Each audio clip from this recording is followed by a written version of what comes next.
See birdies with wheels so bare? Oh, you too? Where you get them? Well, I didn't know the words, so I made them up. I don't like that song anyhow. How would you like to do a song in unison? No, let's do it here in the club. Sure, why leave? Let's make it a little harder. You and I do a trio. We're gonna get 4 guys. Look, in this next number, you don't even have to know the song. You don't even have to sing. Are we gonna do another one to get a boat? To get a boat, that's as bad as up the street to soldiers. They're marching down. Hello, listening people. Hello. Hello, Bartek. How are you doing? Yeah, I'm doing pretty well. Ryan, how are you? I'm doing fantastic. I'm Mr. Fantastic. Do you remember the Fantastic Four? Do you remember them? Never seen it. Well, there's so many options of them you can see, yet they never succeed. Although, there was one of them that got more than one film only, so I guess that's a success? Chris Evans was in that, and then later he played Captain America. Remember Chris Evans from The Nanny Diaries? Yeah, I do. It was the best part. Ah, man, but we're not here today to talk about The Nanny Diaries. No, we're here to apparently talk about the Fantastic Four. We're here to talk about the Fantastic Four because I am, in fact, feeling fantastic. That's the thing Ryan wants to talk about. And the Mr. Fantastic from the Jessica Alba Fantastic Four movies is an Australian actor. So, there you go. I'm pretty sure he's an Australian actor. If I'm wrong, who cares? It's a Fantastic Four. No one's oh yeah, he's one. I'm looking it up now because I actually do care. He's one of those people with an amazing name. It's like Ewan Grufford, and he is from Wales. Clearly, I love that. Clearly, but a majority of his career started in Australia, so that's why the confusion. He's from Wales. You're from New South Wales. Thank you so much, and that's why I'm Mr. Fantastic. But we are Spit and Polish Presents, likingly because we are always spitting, and we both happen to be 2 Welsh gentlemen. Whoops. Ryan, you fucked up. Whoopsie. Oh, boy, I can't. Oh, boy, I can't handle that. Ryan. Is that your Dean Martin voice? That's me not trying. Well, no, you did try something. An attempt was made. I made deep sing-songy voice. That's Dean Martin. Dean Martin, we'll talk about his vocals in a little while, but we are here to talk about Pictures Powwow. That is our show in which we go over a movie that has come recommended. We like to pitch movies to each other and let you, the listening people, also make a suggestion on a movie we watch. We have rhythm, ways of things. One week it will be Bartek's pick, then the next it is mine, and then the one after that it is you, the listening people. We just came off a listening people's recommendation last time, so now it has fallen on to Bartek to give us a movie. And what a film you have given us, Bartek. Let everyone know what film you picked. What's it all about? So I picked the 1952 or 51 film. It was multiple different, which year it was. We're going with 52, I think. Sailor Beware. Sailor Beware. Just the one. Which is a Jerry Lewis and Dean Martin comedy vehicle. Mm-hmm. And how would you describe this to someone? Now, please, don't spoil it, Bartek. The plot is extreme and intense. Don't give away all the lore. Don't give away the twist. Don't twists. Don't summarize the whole film before beginning my 3-part essay. Oh man, I was about to make a joke about. Okay, I'll say it. Whenever I think of film twists, I always think about the strange conversation we had with some guests about what movie twists are for the film Max Keeble's Big Move. Oh, right, yeah. In which we were told there was 2 twists, and one of the twists was just the synopsis. It was just the inciting incident, and we're like, I guess that's a twist. Well, it was the second one, and then the second one was like something else that we had to put together. I was thinking about that, but there is no second twist to Sailor Beware. But what is Sailor Beware? The premise is that 2 characters played by Dean Martin and Jerry Lewis join the Navy.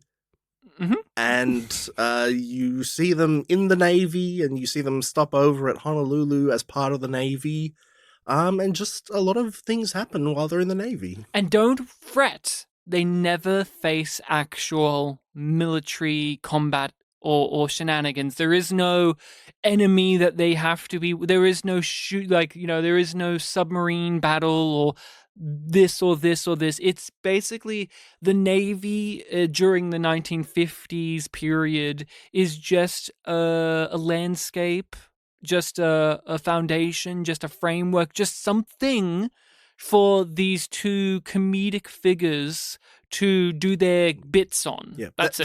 There is a combat scene, but you know what I'm saying. Yeah, I know. Right? I know. Like, this isn't a movie where There's a boxing suddenly, scene, yeah, exactly. But this isn't a movie where it's like, oh no, we're fighting the Koreans or the Japanese or whenever. Or like tragedy whichever. doesn't strike. It's not like, oh no, this 50s event happened, or any drama. This is using the settings and the mentality and the system to be something for these two out of place stooges to run around in. And to get into histories and relationship with Sailor Beware, I have experienced movies by both actors before, but not really together. Mhm. I don't think I've seen a Martin and Lewis joint. I've seen them separately, and I've enjoyed them both immensely as individuals. I like Dean Martin as a singer.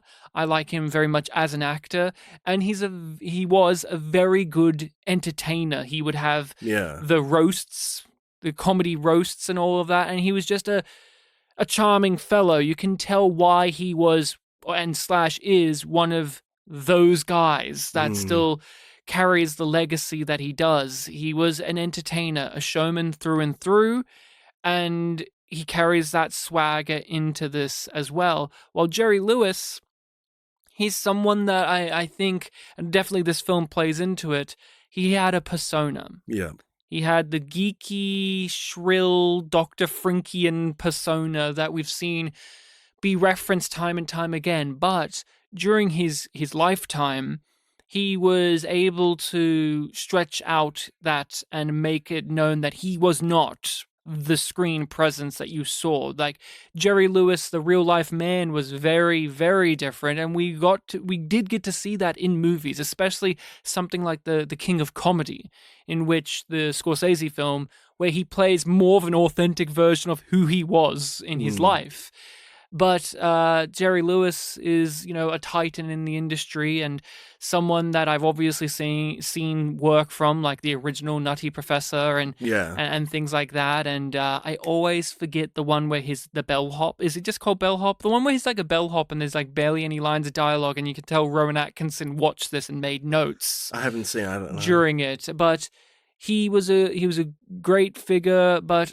That's just to say, I haven't seen Sailor Beware before. I didn't know what I was getting in for, but I had a suspicion because if you've been around listening to the podcast for a while, you know that I very much enjoy 1940s comedy styles. I know this is the 50s, but like the 40s, 50s comedy styles, I'm a big Bob Hope fan, for instance. There were times where I was thinking about like, we did the Pale Faces, kind of similar era. Yes, indeed it is. And it has a lot of the same kind of trappings as the Abbott and Costellos, the Hope and Crosby type double act. You're given musical numbers, you're given superfluous love interests, you're given action scenes. There are times where they're clearly just like doing their routine. They're clearly just doing routines. Yeah, there's not really a plot. It's just a series of events that happen and you have to just see it go on. I didn't have much going in other than just my base knowledge of these two performers, their legacies, and what I could expect from a film of this era in terms of comedy, since I have participated in them before. I have enjoyed them, I've watched them. But with you recommended this, so tell us, why did you recommend this? Do you have a history with this film? I have seen it once before. I want to say somewhere around like 2008. I was definitely in my teens. My mum borrowed a DVD from a coworker of hers named Rachel, who Not my wife. Not your wife, different Rachel. Who I think is a big Jerry Lewis fan, and it was a DVD collection of, I think, like most of the Dean Martin and Jerry Lewis films. And she was telling me like, oh yeah, this Jerry Lewis guy, you've seen him in The Nutty Professor. I'd seen that before. He was a double act with this Dean Martin guy, and Rachel's a big fan. She's lent us this DVD, some of the films here. We can watch some of them. And I remember the first one we watched was Sailor Beware. I remember we had a good time with it. There were a couple of key things that I remembered. Most of the film I didn't really remember, just like the key things, but I remembered having a good time with it. And the only other one I saw, and I think I just watched it on my own, was I think it was their first film together, My Friend Irma. Okay. Yeah, and I remember that one was a little bit different, where they were kind of like just side characters in it. That happens a lot with, especially ones with high personas. Think of the Three Stooges. When they were in feature films, they would often be guests that are surrounded by a dramatic film, or even think to Pink Panther, where you have, like, in a weird way, Peter Sellers is like the support, like a random little side element of that movie. Technically an antagonist, yeah. Yeah, he's technically because the protagonist is one of the villainous characters. But yeah, exactly. Yeah, but in that film it was like a romance film between these people I didn't really know, and they were like repairmen or something. And I think they made a sequel to that where they were much bigger parts of it. But yeah, I think those were the only two that I watched from the collection. So that was my only real exposure to them as a double act. And yeah, I've always just been meaning to check this film out again, and I thought, it's from an era where you've enjoyed comedies, so I thought, maybe this one will be a good one. Maybe it'll be good as I remembered, and, we'll have a good time with it, because I remember a couple of weeks ago you brought up how a lot of the films you don't like on Pictures Power tend to be my recommendations, so I thought, maybe this one will sneak in there. Maybe it will make an impact. And I walked in with my head held high, and I had an experience. So Bartek and I both watched this film. It is readily available on the Internet Archive. Yeah. I was looking elsewhere, had some difficulties. Bartek provided me a copy. And I just want to say, in case anyone else has this experience, I don't know if you did by any chance, but I pressed play on the thing, and there was like a still image of Martin and Lewis that popped up for like 10 seconds as it loaded through and played the movie. Mm-hmm. And I was watching the movie, and I remember you saying, I thought this was a musical, but it's not. And I was like, okay. And the movie starts, and I'm like, I'm really liking this. This is great. Pay attention to how I explain this, okay? Mm-hmm. The movie starts with a woman on the telephone in her bed ringing up Dean Martin. And Dean Martin's like, hello, honey, what are you doing? And she's like, I want to get married. And he says, to who? And she's like, oh, you silly. And then she starts to sing a song at him. And he's like, oh, darling, don't you sing at me.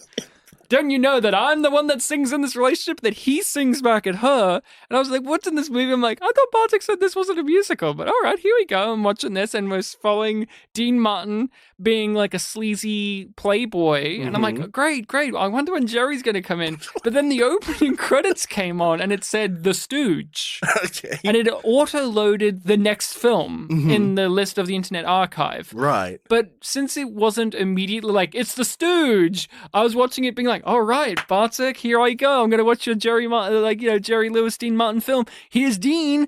Oh, we're setting up Dean's character. And I'm like, oh, it is a musical, I guess. Very strange. It's got those classic zingers and one-liners. Oh, man, I'm really loving it. Oh, this isn't the movie I'm supposed to be watching. Oh, I see. It's autoplay to the next one. Okay, go back. So if anyone's watching this on the Internet Archive, beware. Yeah. The link that I sent had, I think, like literally everything they did together. Exactly. Yeah. So for some reason, or just any of their films, because I don't even know if Jerry Lewis is in that one. I don't know. I didn't watch it enough. Yeah. I saw the name The Stooge. I'm like, this isn't it. Click pause. What has gone on? So a wild entry point for this. And then I played do you recommend the beginning of that film? Oh, of course. And then I played this one, and it immediately is like, here's the Navy. He is Jerry Lewis. And I'm like, okay, this is the movie I'm supposed to be watching, Sailor Beware. I thought, we're going to see how the two individual characters come to the Navy. And that's what I thought. But no. Now, with this film, I think it's imperative to lay one thing down for everyone. I have liked the Jerry Lewis comedic persona previously. Same here. It's divisive. You're either for it or against it. And it's obvious as to why. Because it's annoying. His persona... It's very loud. When it's a vocal one. Because, again, he can do slapstick, really, as you see in this film, really well. But when he's doing, like, dialogue, his persona is shrieking annoying nerd. And I've been for that. I just want to lay that out now. So it breaks my heart when I say I fucking hated everything he did in this movie so much. I hated him. Love Dean. I love Dean. And my biggest complaint, well, not biggest, a huge complaint I have was they aren't a double act in this movie. They just occasionally interact with each other, but it really feels like this is Jerry's movie and Dean is here too. It doesn't feel like a comedy duo film. It very much feels like Dean is here to sing the song that the studio has licensed for this film, because it is a big thing in modern movies, as well as especially the Golden Age, where we're going to have a song or two because we're trying to make that a profit. And you could tell in this film, like, before each of the songs, there would be, like, some reference to the fact that he could sing. It's like, oh, you can sing? Oh, you should do one right now. Yes, please, sing a song. Actually, we need you on deck to sing a song for us, Dean. No, you're not in trouble. We just want you to sing. So I just want to lay out, because I have enjoyed Jerry before and this style, but it was cranked up and never ending here that it wore me out. I remember so vividly checking the time once in the film, and it was after their minstrel song, we shall call it. It's not, they don't do a minstrel act song, they sing about minstrels. And it was an hour and 15 into this hour and 45-minute movie, and I actually sighed and went, oh god, like, because it felt like we were nearing the end at that point. But then it was like, oh, there's another half hour of the movie, how are they going to justify it? And the answer is they're not. There's just going to be more, and that's fine and all. But no, I didn't love this movie, but it's that weird thing of, I miss these type of movies. Yeah. I love these type of movies, and this one is just an example to me in which what I usually love about these movies, they got the formula wrong, because to me, you need that balance between the obvious sticky over the top one and the straight man. And this one is like, the straight man is so minimal in it that it's almost like, why even bother? I have some sort of memory of, like, when I watched the film, walking away from it, like, oh yeah, Jerry Lewis, like, he was, very silly throughout. I feel like they didn't really get Dean Martin to do much, and I just thought, like, oh, that's, how it always goes, and maybe when I rewatch it, it'll make a bit more sense. But no, it was kind of that case. But then you get to that, basically the part where you checked the time, and there's a good, 20-minute chunk there where it's like, oh, they're just, like, double acting all over the place now. It's like, could we have had this a bit more? There was also a little stretch up until the periscope scene where Jerry Lewis is on the periscope, where Jerry takes a back seat to, like, the other players of the movie. So, again, it's about the implementation. But if I said to you, if you knew nothing, if you recommended this knowing nothing and no one, if I said to you, and I just said very strongly, oh yeah, the fathead guy, that's Dean Martin, you would probably believe me, because Jerry and that guy were a double act more than Dean Martin. Yeah, the guy who's, like, in charge of their the guy, team. the petty officer. You're not that pretty. La Douse, or whatever his name is, yeah. He acted more as the grumpy straight man, antagonistic back and forther with Jerry Lewis in this film for the whole time. Yeah, it's like the antagonistic did. authority figure, yeah. And they were both very funny off of one another. Like, they both had their exchanges and zingers. So I was like, I kept thinking that. It's like, he had that with Dean Martin as well, a bit. Yeah, but Dean was just so cool. He's just so cool. It's like, oh, you. Which is an interesting way to play it. But how was this on your revisit after all of this time? Very similar in being very appreciative of this type of movie. Like, I was fine with it all throughout. It was like, oh, this is enjoyable. Kind of similar to last year when we did the Juice in the Hood film. It's like, oh yeah, every scene, kind of has a gag or two, and some of them are hits, some of them are misses. There are enough hits that I was fine going through it. With the Jerry Lewis voice thing that you mentioned before, I also have seen other Jerry Lewis films where I've enjoyed him and, his little gag there, but yeah, this one really was cranked up to 11. I did not remember that element.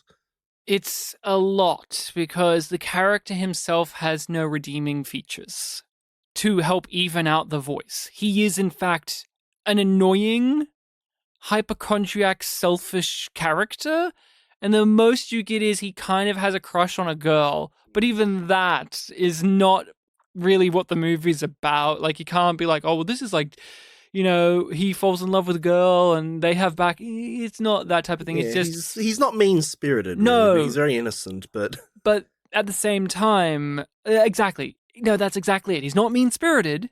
He doesn't mean to be vindictive or cruel or anything like that. And he's not, really, but that doesn't mean he has redeeming features. yeah. Just because he's not those things doesn't mean he has redeeming features, because he is a bit of a selfish character and he kind of does fuck his way through the story. But I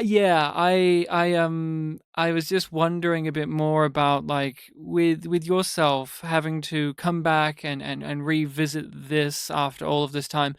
Again, a bit more in your memory, what were some of those comedic bits that have stayed with you? Were there any particular set pieces or gags or physical things or one-liners that you recall this movie for? The main things that I remember are actually some of the songs, like especially the one that you mentioned before where Dean Martin and Jerry Lewis are singing together, the Minstrel Calliope song, whatever it was called. I remember that one very vividly because, again, that's one where they're singing together, and I actually really like that sequence. I remember also there was this wasn't really a comedic thing, but when Dean Martin had that earlier song, the Sailor's Polka, and this is really just a personal thing. I remember my mum made some sort of like acknowledging comment of the era where there was one of the singers had like this really deep voice and he had his own like individual lines. Mum's like, oh, you could really tell this is like from this era because that's the kind of thing they did. Yeah, that is the type of, and that's the best way to describe the film is it's from its era. You aren't going to get these type of movies anymore, and that's not a good or bad thing. That's just an acknowledgement that time has passed. There's clearly things that have progressed. We have progressed since then, sensibility-wise. There's you talking about racial stuff. There's some iffy things, but that's not what drags down the movie for me when I talk about things that didn't work. The things that just didn't work for me is, again, not because of its time, but just because of this film's implementation of it, which is the balance between the cast and the levels of which things are played. Because Dean and Jerry feel like they are in completely separate movies to one another. The cohesion is just not happening with them, and I feel so sad because they are one of the big comedic duos of this time. This is really one of my first films of theirs to dabble in, and I walk away from it feeling like I didn't really get to experience the Martin and Lewis film that I expect to exist out there. Of like, if you want to watch a Martin and Lewis film, like, is Sailor Beware one of them, it's or weird, one of the lesser? I was reading the reviews, and it seems like a lot of people consider this one of the best ones. Yeah. And it's so odd because, you only get, like, bits and pieces of them, like, being together. Like, obviously, I've mentioned towards the end, like, all the stuff between landing in Honolulu and, probably the racial caricature that Jerry Lewis plays at one point. Like, all of that stuff I really love. Like, the song, the locker room scene was probably my favorite comedic highlight, and the boxing scene was also pretty funny. And then throughout the rest of the film, like earlier on, you'd have these little elements where they would interact and you could really tell that they were buddies and they were really comfortable performing with each other. That they've had a history together, the characters and clearly the actors. And even if it wasn't necessarily like the funniest parts of the film or the most gripping, it was like, oh man, I want to see more of this chemistry, develop. And there are just so many scenes where it's like, okay, this is a scene with Dean Martin being, buddies on the same level with the sailors. And this is, Jerry Lewis, being punished to doing, this hijink of the scene.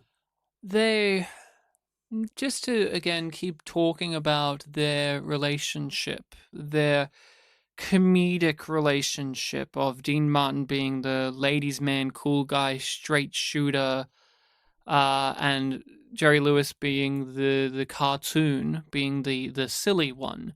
It's nothing new. We know this, right? But there's still an artistry to how one does it. And what I find really tricky for their relationship as a acting duo that I've been presented with in this film, I don't know if this is representative of their other works together, but having viewed them as separate artists, I can somewhat extrapolate this out.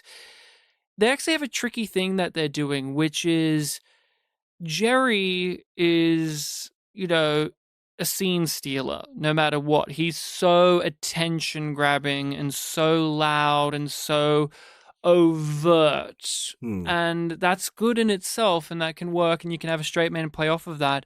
But Dean Martin, he is almost too cool. He's almost too cool of a player for this dynamic to work, because when they're singing together, when they're acting together, there is a chemistry, because you know that these two people in real life know each other very well. But like in terms of like comedic on-screen chemistry stuff, it still feels like they're from two different stables of it, and it doesn't really converge in the way like some of the others do, like the Three Stooges. They're all different comedic personas, but yet they all blend together with the silly comedy. But like, say for instance, in this film, is it weird that like Dean Martin is in a scene where you get some almost surrealist comedy happening to Jerry Lewis? It feels strange to me that he exists in the same frame as that, because what Dean Martin is and what he represents in his style feels very, very, very off brand of what that is, and it just doesn't come together. But I like it as an idea, conceptually speaking. I kind of like, the Dean Martin style mixed with this cartooniness. And I think you really kind of get that with the song, the one that I like, because at the beginning of it, Dean Martin's like, we'll sing a duet together. What can be the harm? You know the words, these are the words, and I'll do this part, you do this part. And like every time he messes up, now why do you think I stopped? Okay, you do this part, I'll do this part. And there's like a back and forth there where he's trying to, bring him into his world, and Jerry Lewis is doing his thing. And then, the punchline or the payoff to that is that they're in sync but still doing their own style. Like he's doing the great singing and he's doing silly stuff, but it's in rhythm. That's the scene of the film that really shows the success of this comedic dynamic, while other scenes don't capture that. I think that one you bring up is great, but I do have, and it's not because of Dean Martin's later experiences in life being a host to things, but their relationship, even in that one, reminds me more of when you watch like a late night show and you have the host of the show in a skit with like a wacky guest. Yeah. And it's like, that's fun for like a 5-minute segment to see Jimmy Fallon and Christoph Waltz do a little gag. But you wouldn't say I would watch a film of them as a comedic well, some people would because they don't have restraint, but like, you know what I'm talking about in actual reality. I've seen a couple of those. I'm like, I didn't like this very much. But enough of my negativity of this, to give some praise of it. I really I'm always in awe of the physical gags that these films would do, especially when they would involve props and things. Especially, for instance, I like the bit where they kept taking Jerry Lewis's blood and then drink the water, and he's like squirting from all the different holes, and you have to think about how they did that practically. Like, what's the way that they did these things? And when you start thinking about how they most likely did it, it's even more impressive of how good it looks on screen without you seeing anything. It's just those little things that really work. And again, the comedic sensibilities, especially of these movies, to just be so overtly, for a better term, Looney Tunes in their approach to things. I remember the water one. I'm like, I bet Ryan liked that one. Of course I did. And I liked how it ended too with the big drill. And he's like, no. And then the guy's like, I didn't touch him. There are a couple of good ones in that whole like physical section of the film. Like, I really like the one with the doctor with the stethoscope. It's just a bunch of like Charlie Chaplin-esque comedy where it's like, I can't hear your heartbeat anywhere, and Jerry Lewis just keeps grabbing it and putting it against different things. Favorite part was when he put it against the doctor's heart. It's like, hey, you really need to calm down. Exactly. Or the last one with the watch. It's like, there it is, like a watch. And you're like, very nice. That one was great. I like the rowing scene where he keeps getting hit in the head, and Dean Martin's like, well, move your head then. And then he moves it, and then he's like, you didn't get me that time. Then hits him again. Like, Then the other water scene when he's mopping the submarine. Oh, that was a good one too. Yeah. He doesn't realize it's going down, so he's trying to like throw the ocean into the ocean. Did you, I know it's hard to say with the way we've already been talking about it, but did you have someone that you gravitated towards in the film? Was it Jerry? Was he the one that you like really loved, or did you have an appreciation for Dean or even some of those side characters? I think because I did kind of sleep on Dean Martin in my memory, I really did kind of gravitate towards him whenever he got something to do in this film. Mm-hmm. And like the section on the film where he's kind of absent, I think it's like a chunk of like the submarine stuff. I kind of felt it. What about him and what he was doing in this film worked with you? Because you kind of said it a bit in your lead into this, that Dean Martin's a bit of a lesser known figure for you, or a little less experience with Dean Martin. So because you were like Jerry Lewis and then Dean, I guess that's the case. Yeah, like when I think of Dean Martin, I usually think of like Pizza, the Fat Pizza Show, because he was he was a musician too, singer and all that. And all around. I remember one time when I went to my friend Jono's house, who was on the Green Hornet episode we did years ago. In his living room, his family had like the Dean Martin prop, like with the small Dean Martin in the suit, and I turned to Jono's dad and I was like, "Hey, does he sing?" And then his dad was like, "Does he sing?" And he turned it on and he sang "That's Amore," and I'm like, "Oh, excellent." Yeah. So, what about Dean really landed for you here? I think it was whenever he did have like comedic lines to say, like they were clearly written in a way that I'll start this again. He actually did have comedic zingers in this film. Like, I just didn't remember that. I just remembered, the kind of wackier stuff. And again, a lot of the scenes with Jerry Lewis in the first half, like when they first meet that antagonistic character who would later become their superior, Dean Martin's, like having an insult battle with him and then attributing those insults to Jerry Lewis, who's, like, I'm not saying these things, and then he accidentally says the things, and it was just really fun the way he was incorporated into those kind of scenes. What was a fun comedic inversion, is Jerry Lewis, although he is a nervous character, a hypochondriac, a nerd, he isn't a coward, per se. Dean Martin is a coward. But he's so cool that it's almost like you don't even factor it in. But think about him joining the Navy. Yeah. He didn't expect it to happen, and then he made a big fuss about it. But he's so, suave. He's so cool that he gets away with. But that's the thing. Like, in this film, one of the things that you would describe Dean Martin's character by is cowardly. But he doesn't play it as that. He's so effortless that it's almost like you shouldn't notice that he is, in fact, trying to dodge the draft or whatever. Like, yeah, I've done it 11 times, my knee, and he's just doing it to say goodbye to women he no longer wants to be in a relationship with. Just a straight, smart, wise guy. Yeah, but then he gets brought into the Navy, but then you put him with Jerry Lewis, and Jerry Lewis, you feel like, oh, he would be the nervous Nelly cowardly one, but he's not.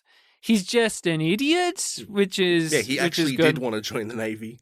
There is, again, this is a wrestling match of the movie, which is, and I think this is where, again, something falters for me, but I can see it working, is Jerry Lewis is putting in so much effort. So much effort to be funny, which can fall on its face. He's totally dedicated to the performance. He's totally dedicated, but it can cross a line sometimes to insufferable, like you're trying to be funny. And Dean Martin is on the opposite end, where he's effortless.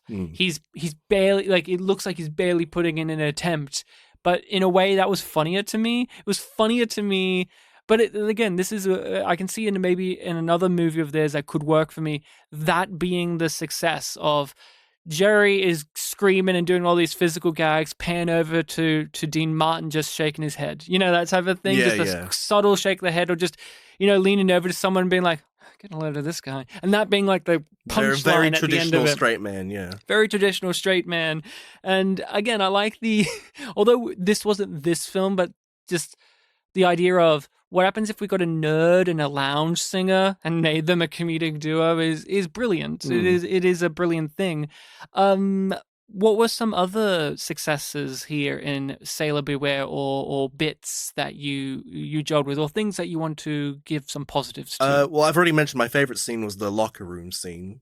Funnily enough, that was the scene where Jerry Lewis purposely did a different voice. Yeah. Yeah, he didn't do the high pitched one. He did like this, kind of slurring. What accent? Yeah, how would Not really sure. How would you describe? But yeah, that's the thing. Some sort of like Europeanish accent because he couldn't say a th sound. Jerry was a master of voices and an appearance and stuff. Like, he was a guy that he was a shapeshifter in a lot of ways. Like, think back to some of his other work and, like, the glasses, but then if you took the glasses off and combed his hair back, he looks like a completely different guy. And same with the voice too, which in this 90% of it is that shrill thing, but every now and then do another little thing that would kind of offset you. Yeah, he's playing like this. Dean Martin tells him to, be a tough boxer guy and talk about how great you are to intimidate the other guy. And yeah, he puts on this like dumb muscle voice where he's like talking about like his achievements, and they have a really good back and forth from both of them. Like if that was scripted, very good. If that was improvised, like it was great. There was back and forth where it's like, he tried to say 16 or like 16, and then it's like, like 14, 15, 16. They brought that back a couple of times, and like the pacing of their back and forth was so great there.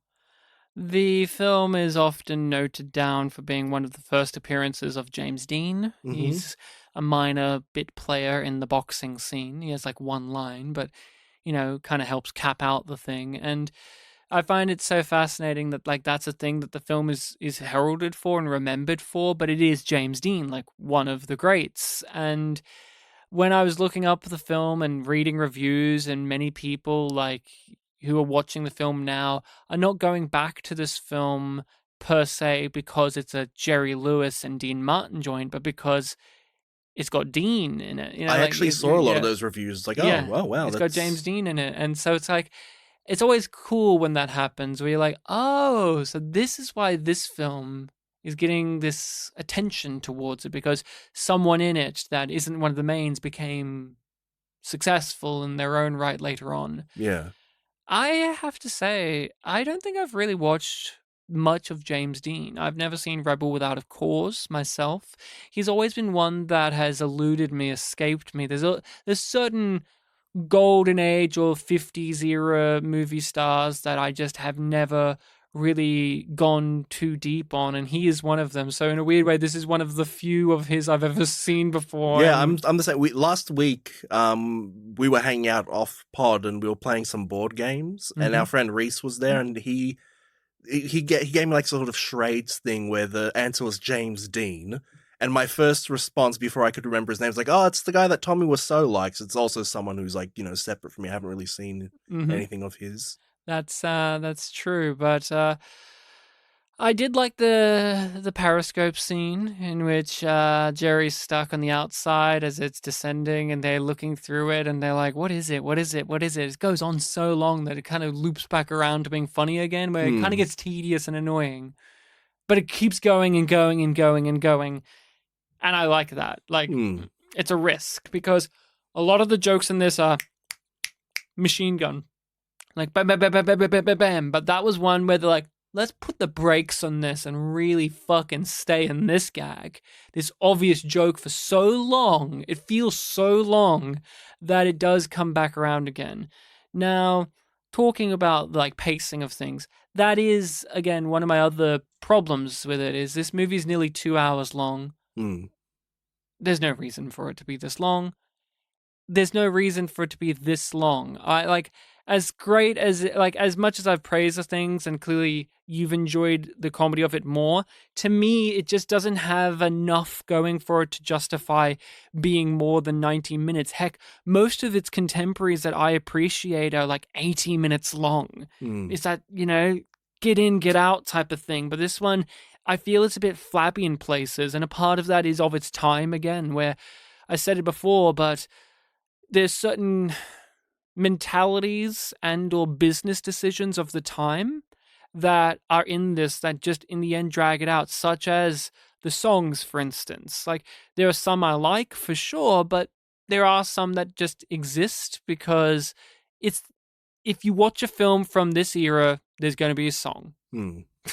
No matter what, there's just going to be a song somehow. Someone's going to sing a song. There's going to be people who's like, let's stop the plot or movie to, listen to a song. Yeah, I think when I recommended the film last week, I mentioned it's not a musical, but it's like musical adjacent because I remember there were songs in it. Well, that's the thing. This is, how often would you say, like, the Caine Mutiny had some little music bits in there too. You wouldn't say that's a musical, but at the same time, what are we doing?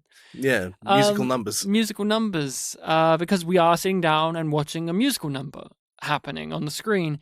And so there are things like that, or just some scenes that repeat a bit for me, or the love strand of love sliver of this, in which you gotta have it there, I guess. And to me, it's like, that's just another thing. That's like another 5 minutes of the movie we could just, if we're just going to make this a series of gag scenes. Yeah, and it's not like she got to be funny. That's the thing that upsets me. She's not getting to be funny. Yeah, that's true. I'll bring them up, but Bing Crosby and Bob Hope have their Road to series, and people may forget. It's not Bing Crosby and Bob Hope. It's Bing Crosby, Bob Hope, and Dorothy Lamour. They were a trio. She was always the girl in the movies. And guess what? She got to be funny. She got to be the romance. She got to be the femme fatale. She got to be whatever the female role is in those movies. But she also got to be funny and have agency. And I was waiting for that with this character of like, she starts out like that, where she's like, they're kind of flirty and nice. And then she's like, you haven't given blood. Oh no, and then she kind of gets him into that thing. And I was expecting a bit more of that kind of pushiness from her character, and I guess it's kind of there, but again, if you asked me in a year's time about Sailor Beware, I'm not going to mention her. No, yeah, it seemed like they were setting it up, but after a certain point, it was just her being disappointed in who Jerry Lewis is. After a certain point, they're like, she's just a wet blanket. She's just the nagging woman of the movie that exists to be fun. Yeah, we needed a little bit more of, not the singer who's playing herself, but like her manager. She seemed pretty funny. She was good. Yeah. She was good. How do you feel about the general pacing and runtime of this movie? Because we've talked about like lengths of movies and how they can be an issue or not for us. And I don't have a rule for how long movies are, especially comedies. If they're funny, they're funny. So I didn't really mind the length, but I do remember the last, like pretty much everything after the boxing scene. It's like, okay, we kind of don't need this anymore. And it was all hedging around, a semblance of a main conflict that was introduced in the film, which was, Jerry Lewis is surprisingly a ladies' man kind of thing. Let's do a bet where, he can kiss this big celebrity lady. And for a while, like, that bet was a thing, and it was like, okay, it's just like a, side plot of the film. No. But then by the end, like, it's the leader of their group is like full on antagonist, where it's like, okay, I gotta set things up to make him fail, and that's why he's in disguise as the Asian guy, and why we got the whole him dressing up as the Hawaiian dancer thing, and it just kind of kept going on, and it feels like everything attached to that plot kind of just padded out the runtime beyond what it really needed to be. That is the problem. And again, the racial stuff of the movie is unfortunate is to say the thing. It didn't, because this isn't an excuse, but it's something. It's just I expect this from movies of this time, and so it doesn't offend me as much. Yeah, to be a bit more specific for people that don't know, it's nothing original. It's Jerry Lewis has got like the Asian rice hat on. He's doing hot talk, and that's basically it. And also the minstrel song's a bit. Was that about like the blackface minstrel singers? Yeah, that's what minstrels. Yeah. Yeah. Well, there's also like medieval minstrels. I didn't know which one they were going for. They were talking about like entertainers, like being entertainers. Well, that's what minstrels historically have always been, right? Yeah, I guess so. Maybe you're thinking, maybe you're. I'm thinking more correct. like like Blackadder 2 credits singer. You know what? Let's give them the benefit of the doubt. Yeah. I'm sorry for perhaps being duly unfair about the movie that had the Asian caricature scene as the third act of it, worrying if the song about having minstrel blood in me could be about racial minstrels rather than just medieval minstrels. We'll read the lyrics later. Maybe those hints. It's fine. It's fine. But the caricature, that's very blatant. Oh boy, The Asian Mickey Rooney was watching that, and he said, "I got to do that. I got to do that for myself later." And boy, did he! Boy, did he! He made his more Chinese than Japanese, but yeah. Well, you know, Honolulu has a big Japanese population. Now, what else is there to say about Sailor Beware? Is there anything else of note or substance or things of observations that you want to bring up, or just a topic that you want to engage in? Yeah, I mean, it was just a really kind of, the comedy was hit and miss, like I said before. The hits kind of kept me going throughout the film. Like, there was a lot of good ones, and, you know, we said it right at the beginning. It kind of was nice to just see a film from this era where you can just, like, sit back and let it happen. I would want to be suggested by Dean and Lewis fans one of their, like, what's their great one? What's the go-to, like, this is their one? Because I can say as a fan of Bing Crosby and Bob Hope, it's Road to Morocco. Like, I can just tell you that. Like, if I ever pick one of their films on the pod, that will be the one I pick. It's not my favorite personally, but it's the one that you pick of this. My favorite's Road to Utopia, which is amazing.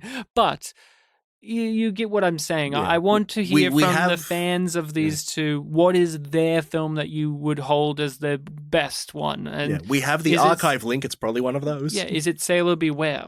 I don't know, because if it is, I'm a little bit more wanting something else, I guess. But there seems to be a lot of people who are in the know about it. Like, all the trivia kept pointing out this is the 6th of 18 things they did together. Mm-hmm. So yeah, it's like which one? One of the later ones, one of the early ones. But I did have some good moments and bad moments with this. This wasn't a success for me.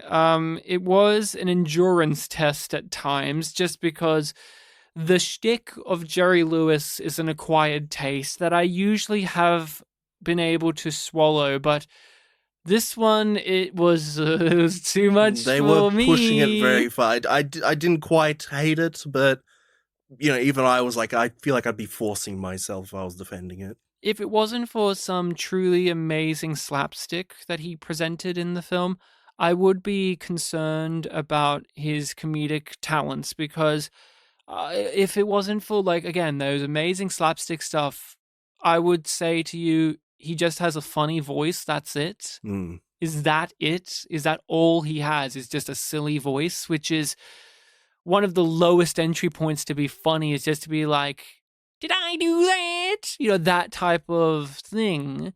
Like, that's a thing that people make fun of. I just referenced, you know, the did I do that? Like, the shrill, silly, over-the-top voice is like, oh, that's it. We need to do another film with him, by the way. Jaleel White? Yeah. And again, like, he's proven himself over and over again in his Big career. Fat but, like, liar. Yeah, but, you know, if you think about that character, it's like, oh, yes, the goofy nerd, it's the voice, it's a silly voice. It's funny because he has a silly voice.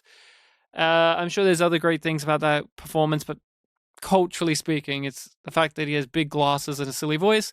And Jerry Lewis could be seen as that too, especially if you're not a fan of, he's a nerd with silly voice. Well, there's a big stereotype. Nasal voice. Yeah, the big stereotype is like, only French people like that because this is their type of humor.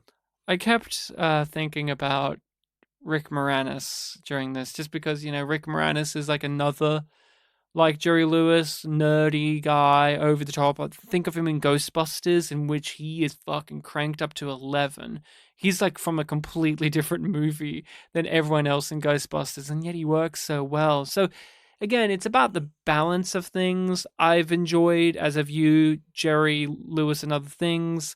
This just wasn't it for me. My wife asked me, how was it? And I said, just finishing the movie like a nightmare, because it was so much. It was just so much and yet so little. The film is so sparse in what it is, but you don't expect more from it either. I don't know. Like, I would have liked a bit more creative, like, comedic filmmaking stuff, because when you go back to, like, your Charlie Chaplins, your Buster Keatons, your Three Stooges, those type of films, and late ones later on, there were so many great gags done with, like, filmmaking techniques. And this one doesn't really have that. It reminds me more of, like, Abbott and Costello movies where the camera just kind of sits there and lets the things in the frame do the funny stuff, like props and the actors and whatnot, and the set. When the camera, it's just kind of there, just observing. Like, oh, here you go. Here's a shot, reverse shot. Here you go, like wide shot. Those things. But Sailor Beware. Why was it called that,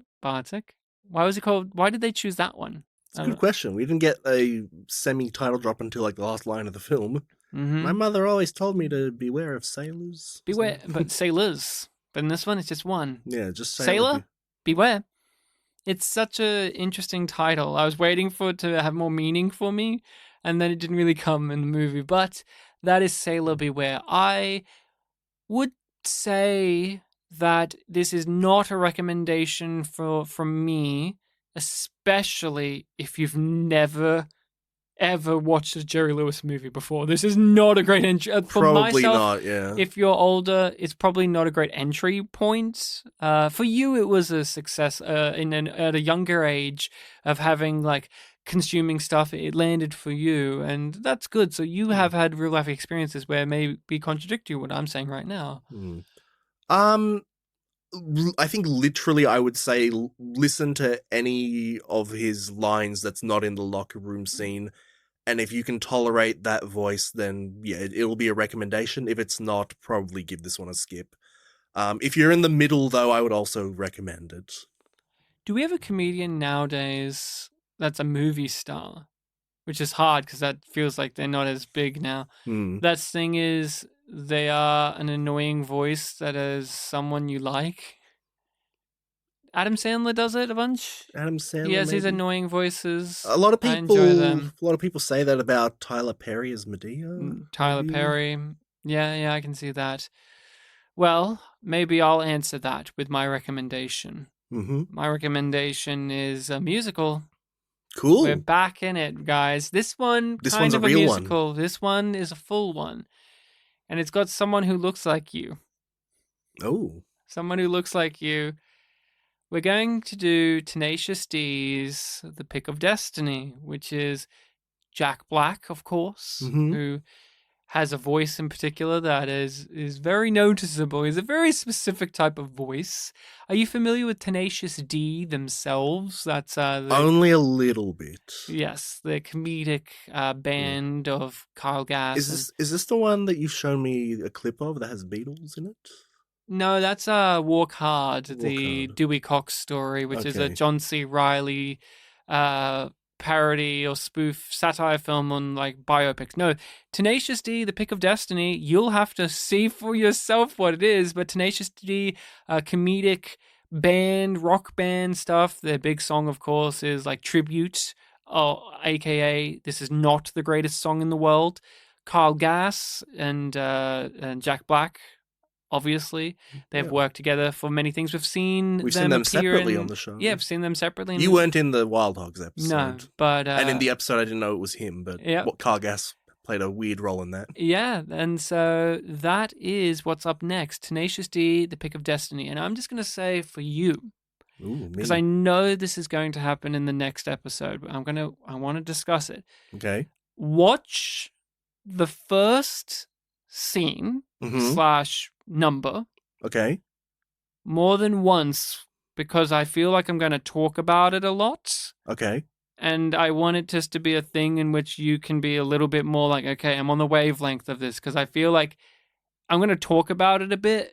And I'm just going to say okay a lot. Yeah, exactly. So that's why I'm like, in particular, give that one a revisit after you've watched the movie, because there's little bits of it and there's behind the scenesy stuff that I want to kind of get my dirty little fingers into. So Ryan's very needy for this episode. Everyone watch Tenacious D, The Pick of Destiny, and until then you can find us on social medias of Facebook and Twitter under Spit and Polish Presents.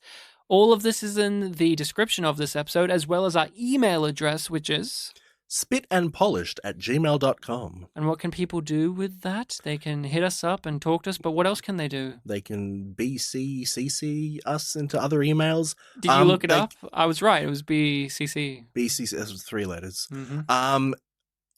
using our email address, you can send us a message. You can say hello. You can say how are you. You could give us a thought about an episode that you liked or didn't like, or question, query, concern, recommendations. Or, you took the word out of my mouth, Mr. Slewinski. Recommendations for films, because every 3 episodes, not next episode, but the one after, every episode after Ryan's picks, we do Listening People's Choice episodes, where we purposely pick a film that someone else has recommended. And we give it a watch, and we let you know what we thought about it. Yep, everything goes on the list, and we try to get around to everything eventually. It's on the list. If we can find a copy of it, we'll get around to watching it. There's a few we haven't been able to find a copy of, or we need to double check on, but we'll add your suggestion to the list. It has to be a movie.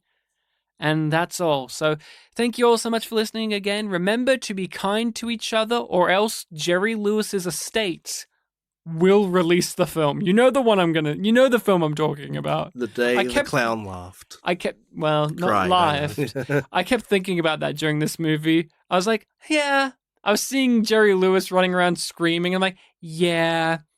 Yeah, if I was him, I also wouldn't release the film in the concentration camp. I also wouldn't release the film in which he was probably doing that voice in that setting. I also would fight tooth and nail for no one ever to see this. You don't think that film's just filled with him going, Hilda? No, say it, but Hitler. Hitler?